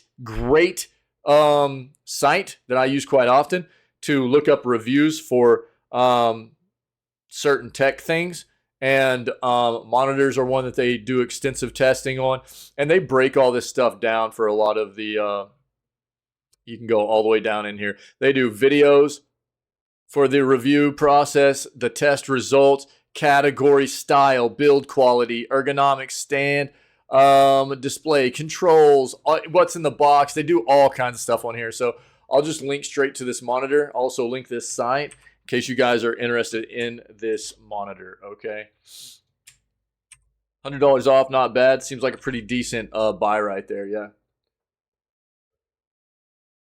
Actually, you know what? I'll leave that up for a second. CD Projekt shuts down rumors of Sony acquisition, not for sale. CD Projekt Red has shut down the idea that Sony will be acquiring their studio after a recent rumor about the potential acquisition began gaining major traction online. Just recently, a rumor began circulating around social media that gaming juggernaut Sony had its eyes on acquiring CD Projekt to live under the umbrella that it is the growing, under the umbrella that is the growing Sony empire. Man, need more coffee. Given that Sony and Microsoft have been acquiring studios almost constantly in the past few years, gamers were quick to share the rumor and add fuel to the flames. After all, Sony did recently acquire the likes of Bungie. These rumors were quickly shut down by CDPR President and CEO Adam Kaczynski in an earnings call following the publication of the company's Q1 2023 earnings. When an attendee asked Kaczynski if there was any truth to the recent rumors, the CEO was quick to shut them down, stating nothing has changed on our end. He then went on to add, I can repeat that what we have been saying throughout the years, CD Projekt is not for sale. We want to remain independent. We have, I believe, an excellent strategy, not easy to execute for sure, but it's very exciting to follow our own path, so it's a pure rumor. Okay, so here's the deal. If you want to read more out of that, see anything out of this article, there it is, okay? Even if there is any kind of truth behind the potential in this, they're going to shut it down until they're ready to announce it. That's the way all this always goes. They're not going to, even if there's talks, behind the scene talks and stuff, they're not going to confirm that right now. It's going to be a bit. So I would say don't totally count it out. If there's rumors going on, there might be reasoning behind it. It could be just all smoke. Also, it could just be nothing. But there could be some kind of substantial backing for it. But until we get some kind of official news on that front, we won't really know. Nintendo says it's protecting game devs by removing dog. We talked about this yesterday? I'll have an article up. I'm not going to dive into this. I'm just going to start ranting on this again. Nintendo sucks. That's all this really comes down to. I've got an article that will be up on, or a clip from yesterday's news segment that'll be up on YouTube later today that I address all this. You know what I mean? Nintendo wants to project like they're the good guy trying to preserve and protect game devs, but really they by removing video gaming history and not giving people access to games, they're also hindering developers at the same time, future developers, early developers, of being able to see what gaming history is. They're doing that as well. So they want to make it out like they're the good guy, but dude, Nintendo sucks. System Shock review: gaming's most evil AI. So the long-awaited remaster of one of the most influential PC games ever shows how much modern games have regressed in terms of play freedom. It's impossible to overstate the impact that System Shock made when it was first released in '94. At that time, it felt like a blueprint for the future of video games. Although essentially a first-person shooter, its 3D graphics emphasized on puzzle solving, pioneering physics engine, and cyberpunk vibe was hugely influential and went on to directly inspire the likes of Deus Ex, BioShock, and Prey, while helping to establish the nascent and stupidly named immersive sim genre. Its broader influence can also be seen in the likes of Dead Space, Mass Effect, Cyberpunk, and Half-Life, and yet, as a PC-only title, it's one that's largely unknown to console gamers. Even now, although console versions are planned, there's no release date for them. Remaking such a stone cold classic using modern technology was never going to be easy, and sure enough, this remake by Night Dive has not had a smooth gestation. First touted in 2016 and heralded with a Kickstarter campaign, Night Dive originally intended to create a full-blown reboot. But what we have ended up with is essentially a faithful recreation of the original game with remastered graphics, but still very much the look and feel of a 90s release. As it was made with using Unreal Engine, it does, of course, look a lot more impressive than the original game, but by modern standards, there's no getting away from the fact that its graphics are deeply unimpressive. It apes the original's luridly colorful art style, so at least it looks distinctive, but in textual terms, it looks old-fashioned. Look, there are a lot of games that are being made as a retro take on modern FPS. So it's not like this is the only game that's ever done that. We played a banger of a game like that last year in Cultic during Scaretober. Shout out to Tinwin, buddy. Thank you. So the just because a game has been developed in a way, there's a market for it. Just because somebody that's writing this goes, oh, well, it looks like a retro, it doesn't look modern. That doesn't mean, the developer intended it to be this way. Okay? There's a market for this. A retro styled FPS, but made with modern mechanics. That's a thing now. That's a thing, dude. Let's get to the, I'll let you guys read the whole thing. But I'm just going to get the TLDR here.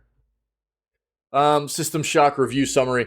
Look, this game releases today, so we'll see what reviews are staying overall. We've already got Metacritic up for it. It's like a 75, which is entertaining. It's not going to blow you away. It's going to be entertaining, though.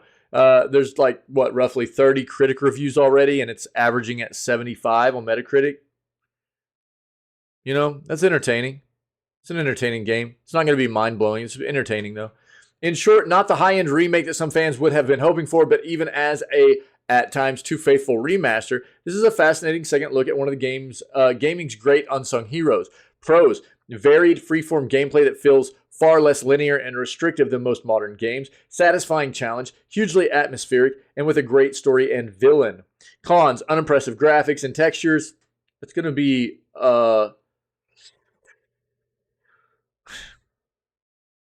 opinionated there, I think. All of this will be. It's somebody's review, right? But with some clunky character animations, few substantial improvements from the 94 game. I would say it's probably a pretty good improvement over the 94 game, actually. If you went back and played the 1994 version of this, and then you came in and played this one, you'd probably be pretty impressed. They gave it a score of 7 out of 10, which is on par with the Metacritic. So it does release today. It is published by Prime Matter, who actually is in agreement to be bought by Atari at this point, if you didn't know that. Or, I mean, it's developer, Night Dive. Night Dive is in agreement to be bought by Atari at this point. Published by Prime Matter, excuse me. Formats is PC, Xbox One, PS4, Xbox Series XS, and PS5. And this review was on PC. Here's the trailer if you're not familiar with it, and then I'll look at the Metacritic for you, okay? I've already got it up. Back to Citadel Station.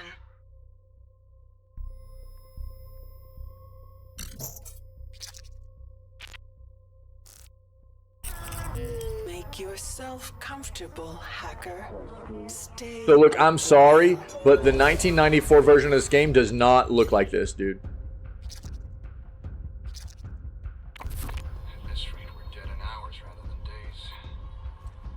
I actually like the way they redid it.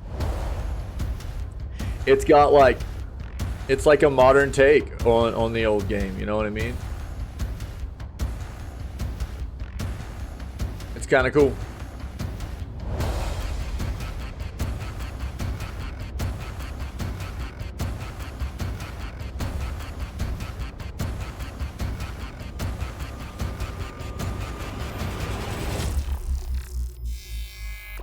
Welcome to my death machine, interloper. It's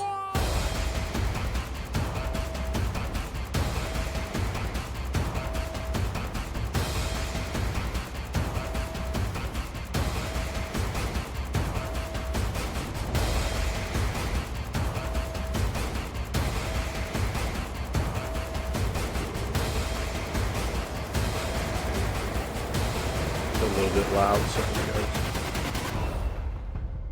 It's just a loud video.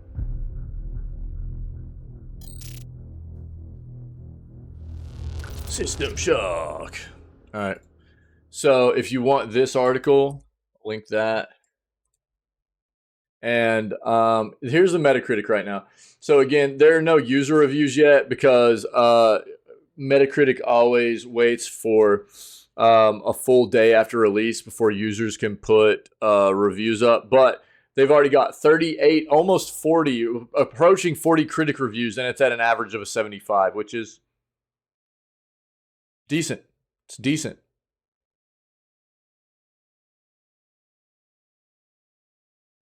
So if you want to see all the reviews here too, I'll link that, all right? Street Fighter 6 review. Let's just get to the good stuff here. This is going to be a long article. I'll link all this for you guys too. Give me the TLDR here, buddy. Closing remarks. In allowing you to actually hit the virtual streets, Street Fighter 6 opens itself up to exploring a whole new philosophy about its existence, exploring the reason why we fight and work to get stronger. In doing so, Street Fighter frames one-on-one fighting not as an antagonist or violent act, but one of collective self-improvement. Jumping into World Tour or the Battle Hub Online is exciting and uplifting. Their paths are lined with positivity, neon graffiti, and catchy up-tempo jazz and hip-hop tracks. Street Fighter 6 is an exceedingly good fighting game. More than that, it's an excellent training tool. It's a fulfilling adventure. It's a lively community gathering place. It's an endearingly idealistic and inspiring world of appreciation for martial arts and friendly competition, exceptionally executed in every aspect. 5 stars, they said. Release date, 2 June, man, 2 June. PC, PlayStation 4 and 5, Xbox Series X and S, guys, Capcom. All right. So, yeah, I think one of the biggest differing things between Street Fighter 6 and what we've seen before is that, and I'm getting the vibe that this game is a banger, dude. I've you know, you would expect Capcom with what the gravity that this game has for them and in the gaming community, they were going to put a lot of time and effort into this. So you can't actually create your own character, go through like running around in the streets and fighting. It's like kind of story mode a little bit or whatever, you know what I mean? Which is something they haven't really done in Street Fighter before, I don't think. So it's a whole new thing. Create a fighter. You can fight with that fighter online. You're obviously going to be copying move sets and stuff from their lineup of fighters that they have in the game things of that nature. But it's still cool. You might be able to mix and match some of those moves, things of that nature. We'll just see how it goes. But it does, you know, there's a lot of hype around it. If you want to read the whole thing, it's a very long article, but if you want to read it, here you go. Right there in chat. NVIDIA's new AI is coming for absolutely every gaming job. Yeah, we saw this yesterday. We got to watch the video and everything too. It's kind of wild. AI is coming. AI is already in games, whether we like it or not. Last night's NVIDIA keynote showed just how powerful and devastating that's going to be. Company CEO Jensen Huang showed off how its freshly announced Omniverse Avatar Cloud Engine, ACE, can create real-time interactive AI NPCs complete with improvised voiced dialogue and facial animation. It's really, really crazy looking. It's impressive. It's impressive. While the focus of AI's incursion into gaming spaces has perhaps so far been mostly on the effects for artists, its writers, who, excuse me, who should already have the most to fear. Drink of water, sorry.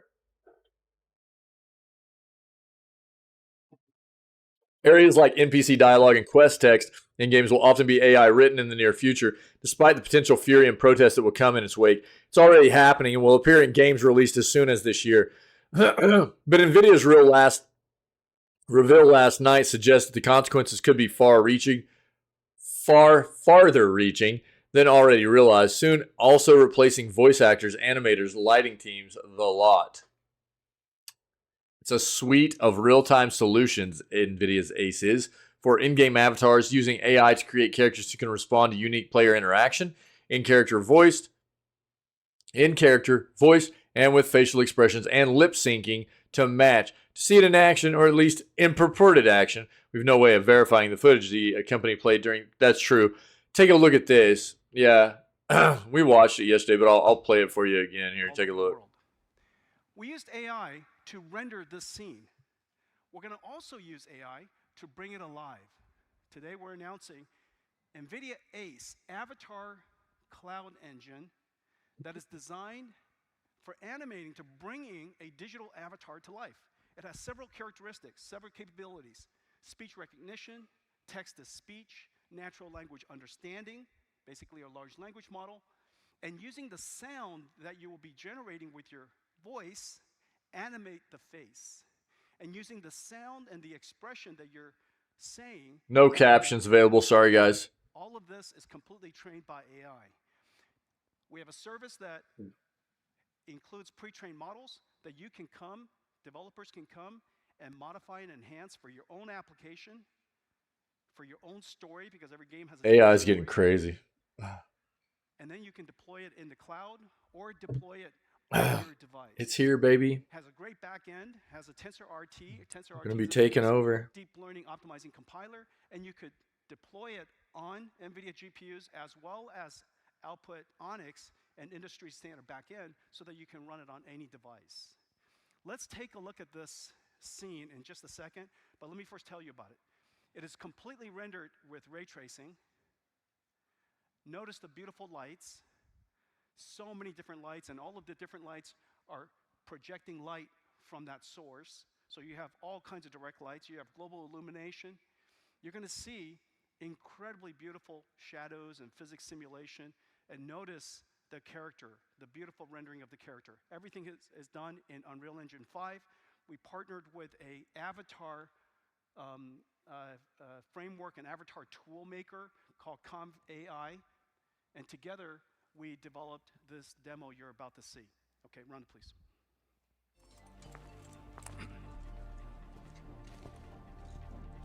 Yo, by the way, like I was saying yesterday, I want to eat some ramen in here, man. This looks like a banging little restaurant.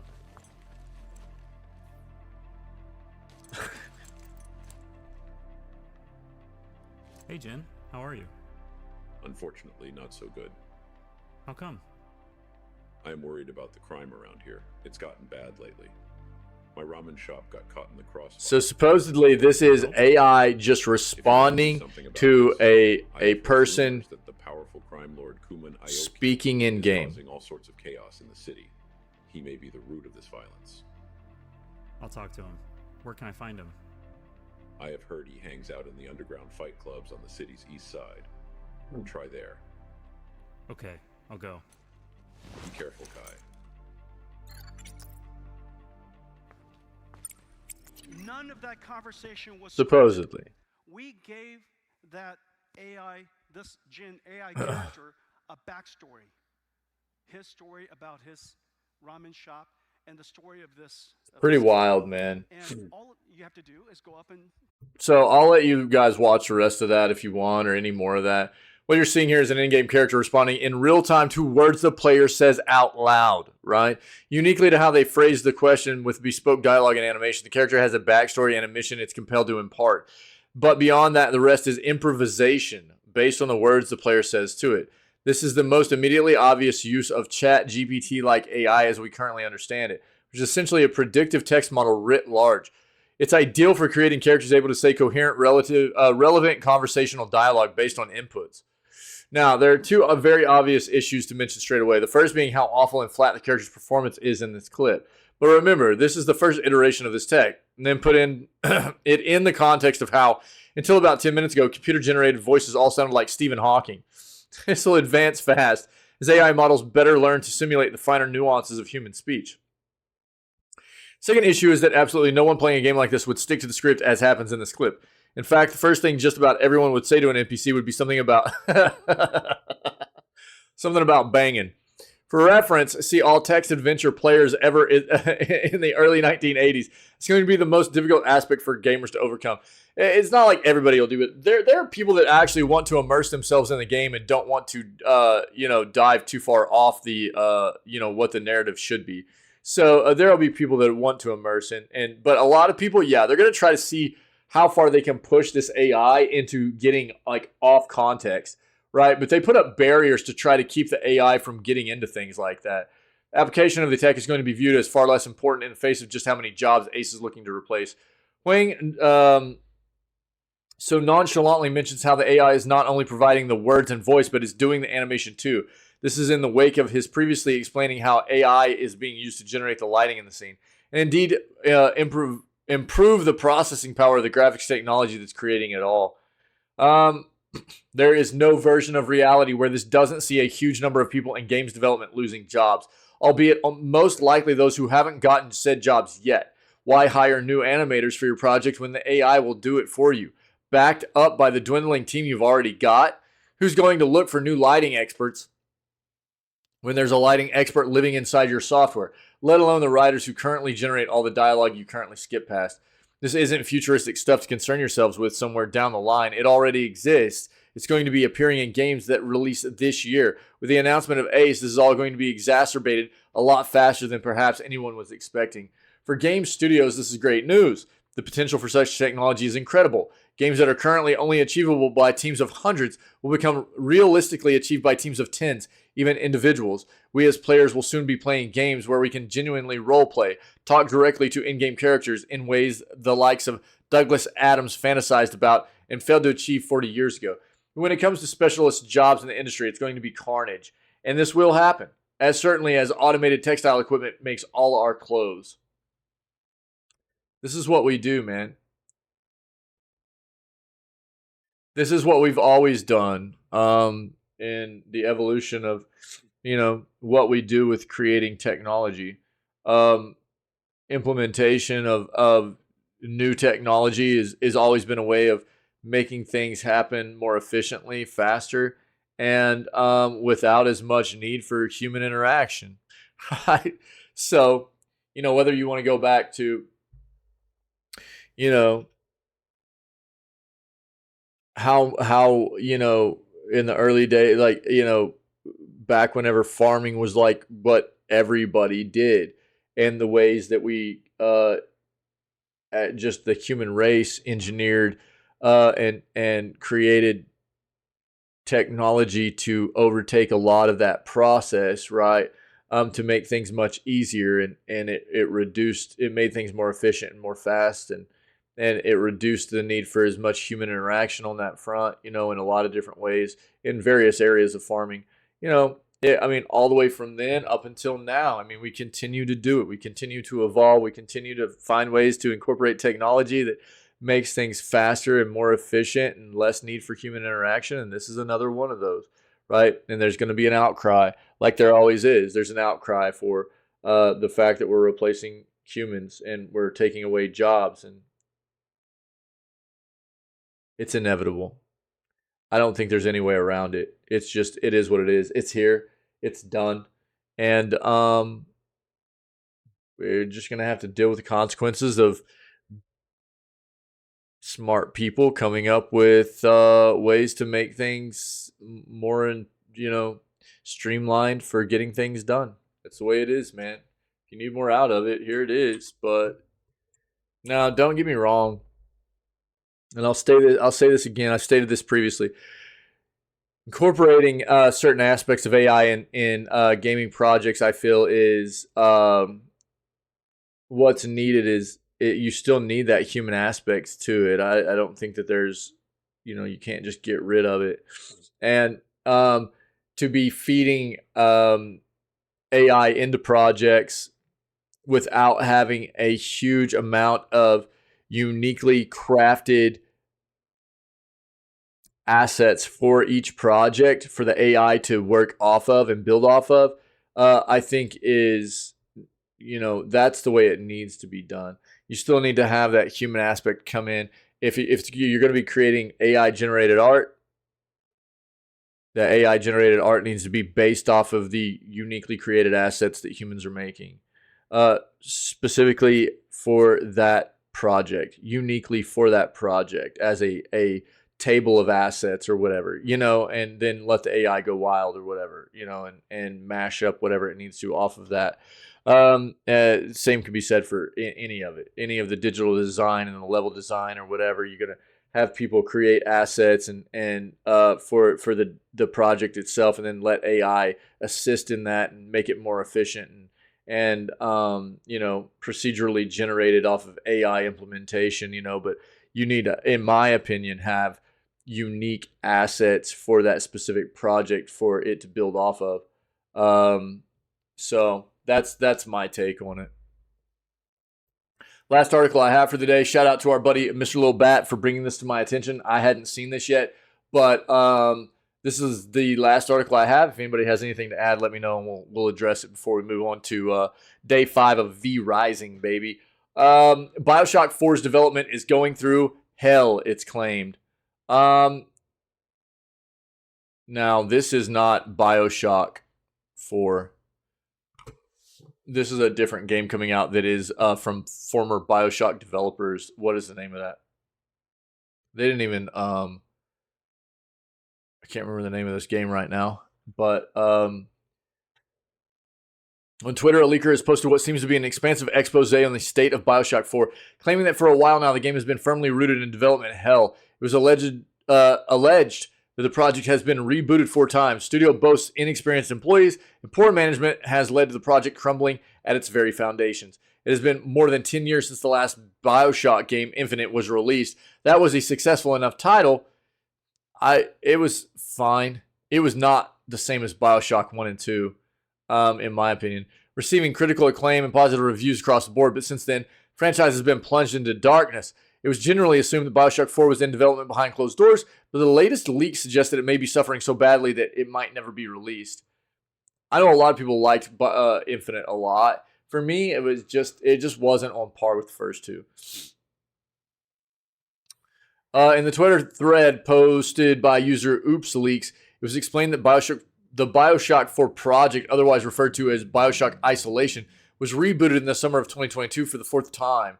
There's reportedly been a high level of turnover internally that has led to inexperienced developers working on the project, and allegedly, they're sorely mismanaged. In one tweet, OopsLeaks writes, with an unsourced quotation, "The narrative team has faced the biggest challenges as they have been unable to write a script worthy of a renowned franchise." Ooh, gross. That feels bad. If that's true, over these years. This became a key factor of the reboot. However, it was also pointed out that in Take-Two's recent earnings call, during which GTA 6's release window may have been revealed, it was suggested that BioShock 4 is still on track to release the fiscal year of 2025. That would mean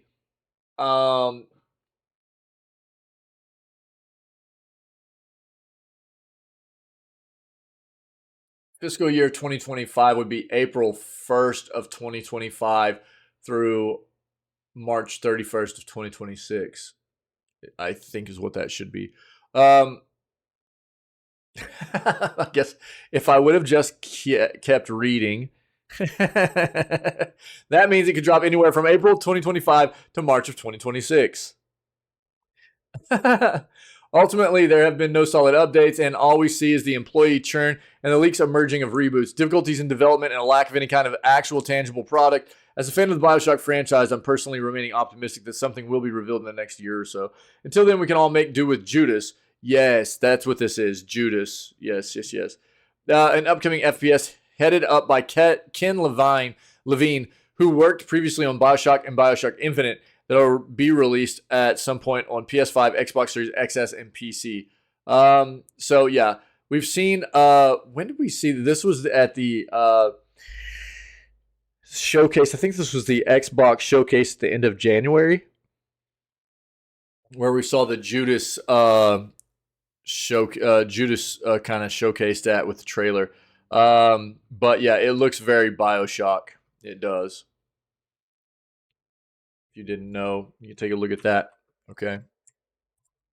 There you go. Yo, thanks, Mr. Little Bat. Appreciate that. That's the Jam-a-Lam, man. That's the news for today, May 30th. Dude, let's get some tunes rocking out here. Oh, baby. All right, man. Thank you guys. Appreciate it. Great news segment as always. We're going to move on and play day 5 of V Rising. If anybody's checking out this content later on as a VOD or clips from video gaming news segments, previous video gaming news segments, other just funny clips we have out there from playing games and stuff like that, or playthroughs, man, we've got all that stuff out on the YouTube channel. And as highlights on the Twitch channel and everything. And we would just like, if you're enjoying any of that content, come hang out with us. We go live at 6 a.m. CST. Right now, I'm taking Wednesdays off to try and focus on some other stuff. So it'll be 6 days a week right now. So we're doing 6 days a week. Start off at 6 a.m. CST. Always kick it off with video gaming news. Before we dive into whatever gaming content we have planned for the rest of the day, which is currently V Rising Monday through Thursday, and then Grounded Friday through Sunday. Man, we're playing community games, having a good time, and we just like more cool people that enjoy video games come hang out and be a part of what we do, man. Yeah. So, other than that, stay healthy, stay safe, be kind to one another.